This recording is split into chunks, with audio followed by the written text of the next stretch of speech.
अस्सलाम वालेकुम नाज़रीन, मैं हूं अब्दुल्ला। 7H न्यूज़ में आपका इस्तकबाल है। मीरचौक पुलिस ने एक रोज़दार अरबाज नामी नौजवान लड़के को मारकर लहू लहान कर दिया है। तफसीलात के मुताबिक अरबाज नामी ये लड़का इफ्तार की ख़रीदी के लिए मीर आलम मंडी जा रहा था कि मीरचौक पुलिस स्टेशन के एक कांस्टेबल ने उसे रोककर लाठी से उसके सर पर मार दिया, जिसकी वजह से वो शदीद ज़ख्मी हो गया है। आइए देखते हैं हमारे नुमाइंदे अकरम की ये रिपोर्ट। लोग याकूतपुरे से मंडी को जा रहे थे सौदा लाने, गाड़ी रुका रहे हम लोग, पुलिस वाले आके पीछे से मेरे सर पे लट मार दिए। कहाँ जाना क्या? मंडी सौदा लाने। क्या हुआ वहाँ पर? पुलिस वाले यहीं अली विला के पास पकड़ लिए, रुका रहे हम लोग, हाथ बता रहे हैं, पीछे से एक पुलिस वाला आके मार दिया हमें। सर पे मार लग गई। वो क्या बोले डॉक्टर साहब, क्या बोले?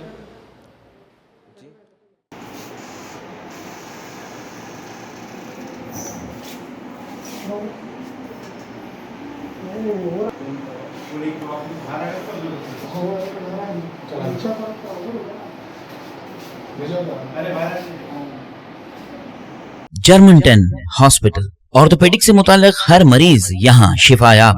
बैनुल-अक़वामी शोहरत याफ्ता और इनाम याफ्ता doctor Mir Jawad Jar Khan, senior orthopaedic surgeon, advance operation theatre, ICU, digital x ray, laboratory, physiotherapy, pharmacy, sharing और प्राइवेट रूम्स, लेडी डॉक्टर्स और डॉक्टर अर्जुमन सुल्ताना गैनकोलॉजिस्ट की खिदमात हासिल। वाजिबी फीस और मुकम्मल सहूलियात से हजारों मुतमईन। एम्बुलेंस से आरास्ता Germanten orthopaedic hospital, pillar number 150, Attapur, Hyderabad. खबर है शहर की, खबर है गाँव की, खबर है सारी दुनिया की। 7H न्यूज़ पसंद आए तो लाइक कीजिए, शेयर कीजिए और सब्सक्राइब करना ना भूलें। 7H न्यूज़, आपकी आवाज।